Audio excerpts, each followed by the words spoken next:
Good evening all of you. कैसे हो साथियों? जैसा कि आप लोग जानते हैं, दशहरा का त्यौहार हो चुका है और आप लोग फिर से अपनी तैयारी में जुट जाइए। सभी लोग, जितने भी छात्र हैं, छात्र छात्राएं जो भी हैं, सभी लोग अपनी तैयारी में लग जाइए, क्योंकि अर्धवार्षिक परीक्षा अक्टूबर के लास्ट में होना ही है। श्योर सी बात है। और जब आपकी अर्धवार्षिक परीक्षा होगी तो आपको एक बात बताए दे रहे हैं, जो ये सेल एक अध्याय है आपका कोशिका जीवन की मौलिक इकाई। यहाँ से प्रश्न आपके बनेंगे, यहाँ से आपके प्रश्न बनेंगे।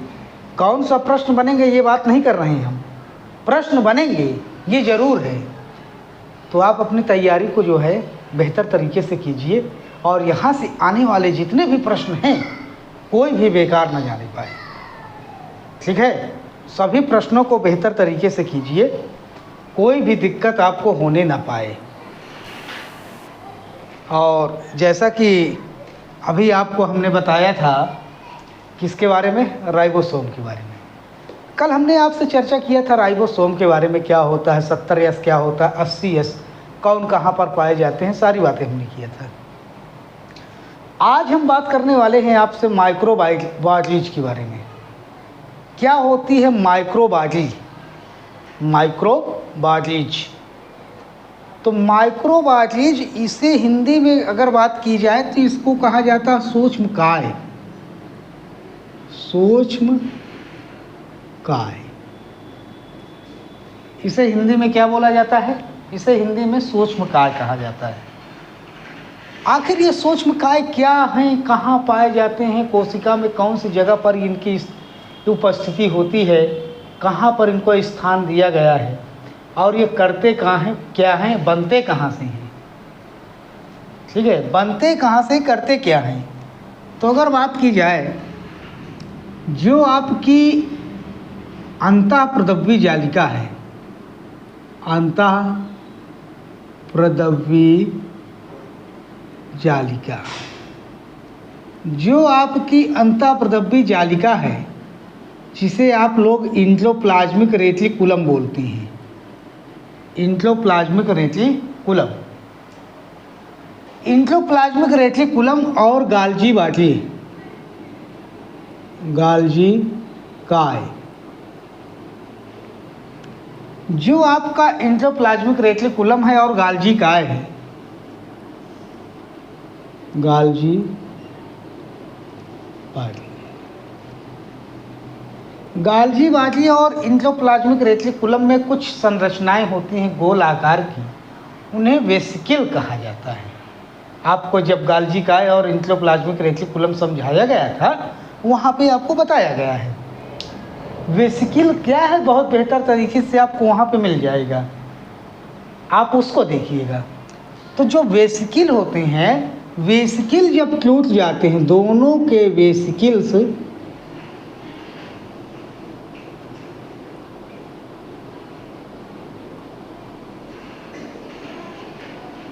दोनों के वेसिकल जो होते हैं, दोनों के वेसिकल जब टूट जाते हैं, क्या हो जाते हैं? टूट जाते हैं। वेसिकल के टूटने से निर्माण होता है सूक्ष्मकाय का या माइक्रोबायलॉजी का। क्या है माइक्रोबायलॉजी? जब एंडोप्लाज्मिक रेटिकुलम, गाल्जी बॉडी के वेसिकल टूट जाते हैं, ब्रेक डाउन हो जाते हैं, तो सूक्ष्मकाय का निर्माण होता है। अब ये वेसिकल जो होते हैं, इसमें आखिर होता क्या है और ये कितने बड़े होते हैं? तो वेसिकल का अगर आकार की बात किया जाए, 0.2 से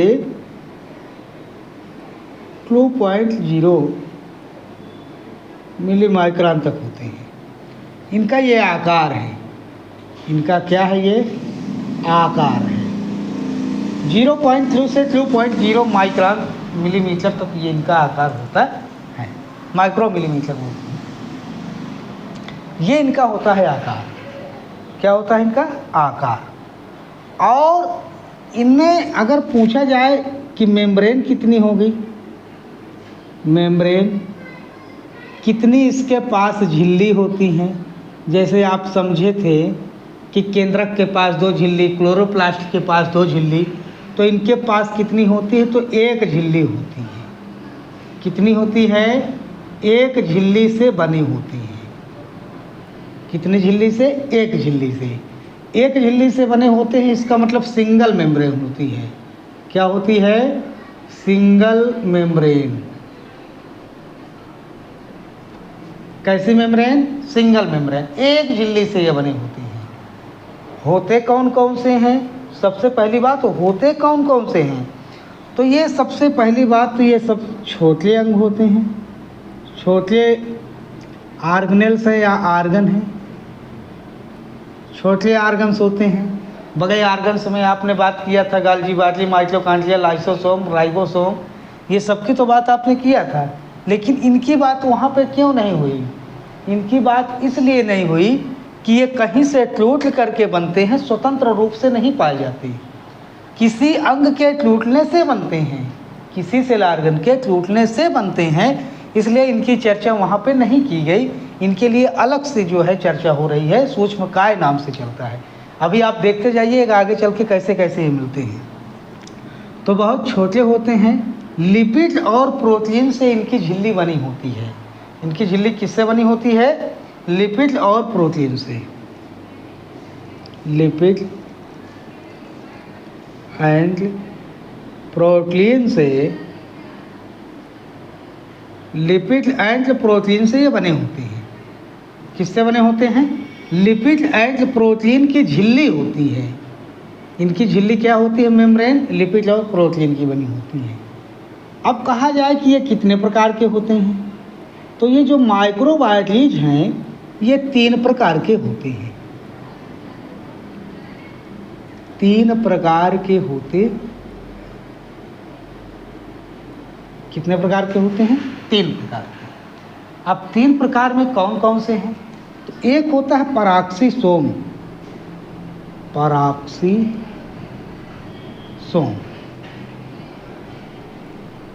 दूसरा होता है ग्लाई ऑक्सी, ग्लाई, एक सेकेंड, ग्लाई ऑक्सी क्लस्टर कहाँ चला गया?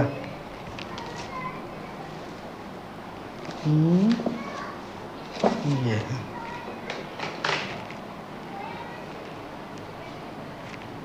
थोड़ा सा गलत हो गया है।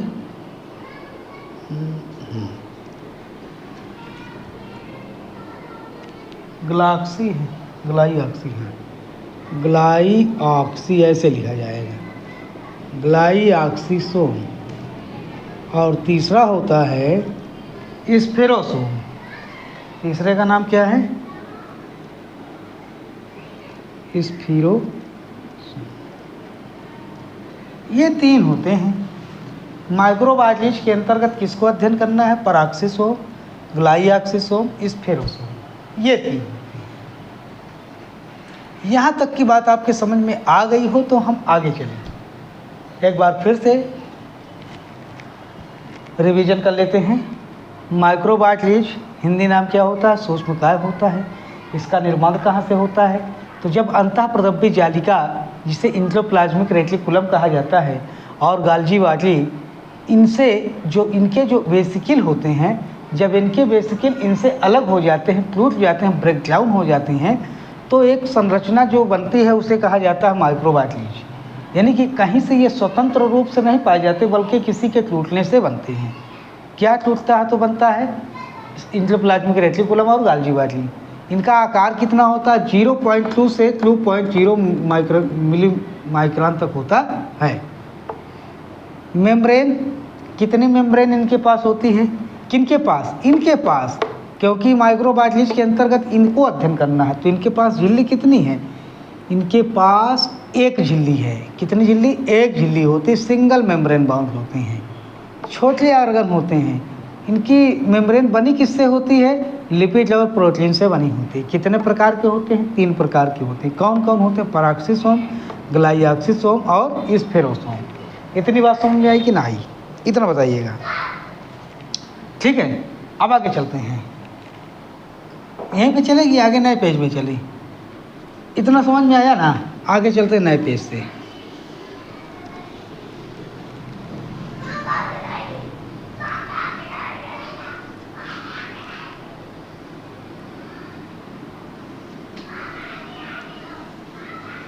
चलो,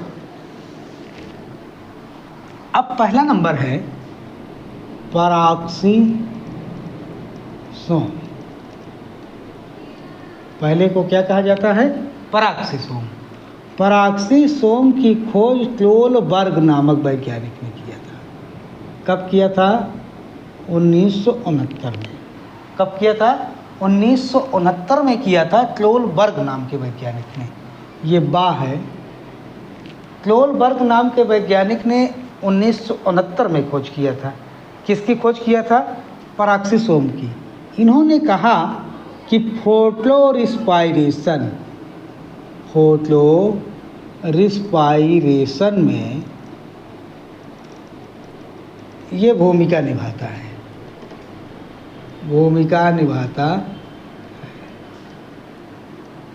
फोटोरिस्पायरेशन एक प्रोसेस होती है जिसको आपको फिजियोलॉजी में बताया जाएगा। कहाँ बताया जाएगा? फिजियोलॉजी में बताया जाएगा। फोटोरिस्पायरेशन एक प्रोसेस होती है, उसमें जो है ये क्या करता है, अपनी भूमिका निभाता है। किसके साथ मिलकर के? तो इसको कहेंगे माइटोकॉन्ड्रिया के साथ, माइटोकॉन्ड्रिया एंड क्लोरोप्लास्ट के साथ मिल करके ये फोटोरिस्पायरेशन प्रकाश श्वसन में भूमिका निभाता है। दूसरी बात अगर बात की जाए कि हाँ ठीक है,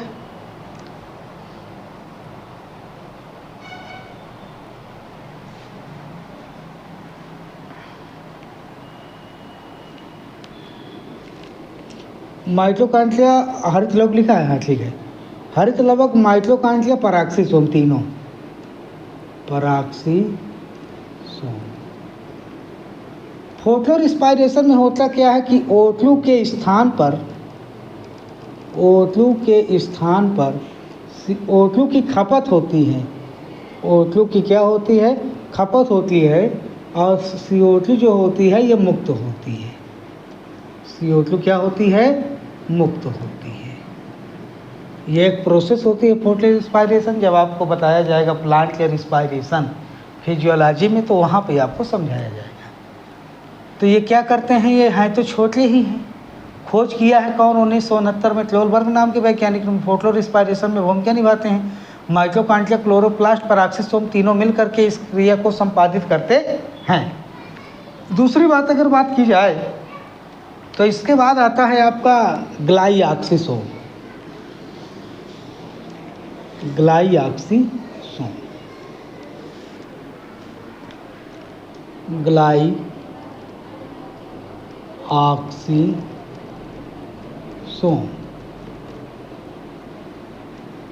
जो ग्लाइऑक्सीसोम होता है ये कुछ नहीं करते हैं। ग्लाइऑक्सीसोम, हाँ ठीक है, थोड़ा इसको नोट करना पड़ेगा हमको। इसको थोड़ा सा रोकिएगा, इसके बाद हम बात करते हैं। अभी आप केवल उसको याद रखिए। किसको? पराक्सी सोम को। इसके बाद हम बात करते हैं, ठीक है। जय हिंद, जय भारत।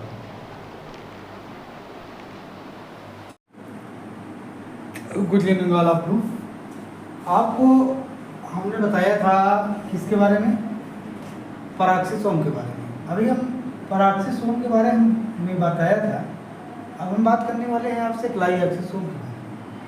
ग्लाइऑक्सीसोम की अगर बात की जाए, इसकी खोजकर्ता कौन है? इसके खोजकर्ता 1961 में वीवर्स नाम है। नाम किसने दिया था? नाम जेविजियन ने किया था। नाम जो है जेविजियन ने नाम क्या दिया था? ग्लाइऑक्सीसोम का नाम। अब बात करें कि ये पाए कहाँ जाते हैं। ग्लाइऑक्सीसोम पाए कहाँ जाते हैं? तो जो आप सुनते हैं, जो वसा देने वाले पदार्थ होते हैं, तैलीय पदार्थ होते हैं, जैसे मूंगफली में तेल है तो तैलीय भोज्य पदार्थ होते हैं। अरंज होता है जिसको रेंग कहते हैं, तो ये क्या है? इसमें भी वसा होता है, तेल निकलता है। तो जिनमें तेल निकलता है तो ये करते क्या है कि तेल जो होता है जिसको वसा कहते हैं, वसा को ये कन्वर्ट करते हैं किसमें, कार्बोहाइड्रेट में। वसा को किसमें कन्वर्ट करते हैं, कार्बोहाइड्रेट में। कौन कन्वर्ट करते हैं, अरंड नहीं करता, मूंगफली नहीं करता, बल्कि ग्लाइऑक्सिसोम करता है। यानी कि मूंगफली में, अरंड में और अन्य जितने भी भोज्य पदार्थ होते हैं, ऐसे बीज होते हैं जिनमें वसा की मात्रा पाई जाती है। तो जो वसा की मात्रा होती है वो वसा का परिवर्तन करते हैं कार्बोहाइड्रेट में। वसा का परिवर्तन किस में कर देते हैं, कार्बोहाइड्रेट में। और कार्बोहाइड्रेट एक प्रकार का आपका पोषक पदार्थ है। तो आपको पोषक पदार्थ मूंगफली से मिलता है, ये बात तो सही है, लेकिन ये पोषक पदार्थ जो कार्बोहाइड्रेट है इसको बनाया किसने, तो इसमें वसा का परिवर्तन किया गया। किसका परिवर्तन, वसा का परिवर्तन किया गया। और किसके द्वारा किया गया, तो द्वारा किया गया ग्लाइऑक्सिसोम के द्वारा। दूसरी बात है, इसके पास ये परिवर्तन करने के लिए एंजाइम होते हैं। एंजाइमों का नाम है आइसोसिटेरिक एमिलेज है, सिंथेटेज है। ये एंजाइमों की सहायता से ये प्रक्रिया होती है, तो इसे कहा जाता है जो है ग्लाइऑक्सिसोम। ये भी एक प्रकार का माइक्रोबायलिज है, जो इसके पहले माइक्रोबायलिज बताया गया तो उसी का पार्ट है।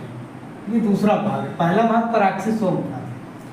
तीसरी बात करें तो तीसरे का नाम होता है स्फीरोसोम। और स्फीरोसोम फाउंड इन प्लांट सेल। सबसे पहली बात, ये पाया कहाँ जाएगा, ये पादप कोशिका में पाया जाता है।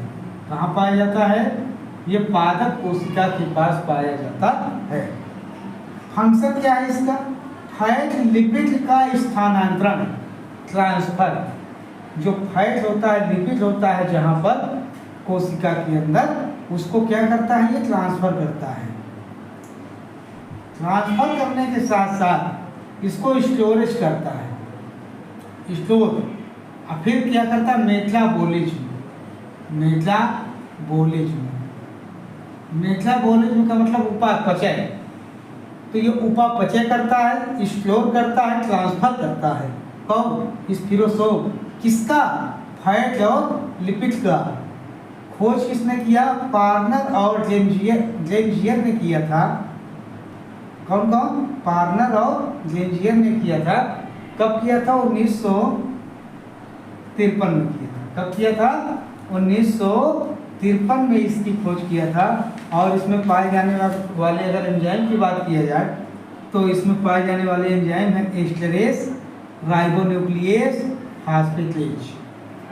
तो ये होती है आपकी माइक्रोबायलिज। माइक्रोबायलिज कहाँ से मिली, ये मिली आपको अंतःप्रतव्य जालिका और गाल्जी काय के वेसिकल के टूटने से मिली। ये 3 प्रकार की हुई। 3 प्रकार में, एक हुआ पैराक्सिसोम, दूसरा हुआ ग्लाइऑक्सिसोम, तीसरा हुआ स्फीरोसोम।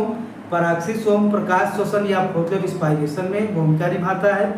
ग्लाइऑक्सिसोम ये वसा को कार्बोहाइड्रेट में बदलता है। और स्फीरोसोम ये क्या करता है, ये लिपिड का और फैट का उपापचय करता है, मेटाबॉलिज्म। मेटाबॉलिज्म के अलावा अगर बात की जाए तो ये एक काम और करता है, उसका स्टोरेज करता है। स्टोरेज के अलावा स्थानांतरण करता है, कहाँ पे आवश्यकता है वहाँ पे इसको भेजता है, स्टोर रखता है और उसको पचाता भी है। अगर कहा जाए मेटाबॉलिज्म का मतलब कुछ मात्रा में कोई पदार्थ टूटे, कोई पदार्थ बने, तो टूटे और बने, एक को कहते हैं लिसिस, एक का कहते हैं लिसिस।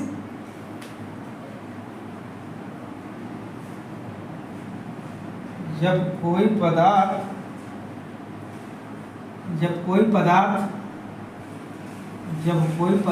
बने और कोई पदार्थ वहीं पर टूट जाए, ठीक, कोई पदार्थ बने और कोई पदार्थ टूटे, तो इन दोनों को एक साथ में कहा जाता है मेटाबॉलिज्म। क्या बोला जाता है, मेटाबॉलिज्म।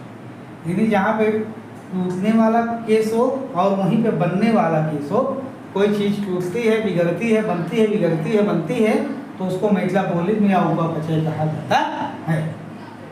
तो ये ग्लाइऑक्सिसोम और आपका क्या हुआ, स्फीरोसोम। इसके बाद हम बात करने वाले हैं आपसे जो है क्रोमोसोम की बात। किसकी बात? क्रोमोसोम की। तो वो उसके लिए जो है थोड़ा सा समय लगेगा। समय लेने के बाद फिर हम आपसे बात करते हैं। ठीक है, धन्यवाद।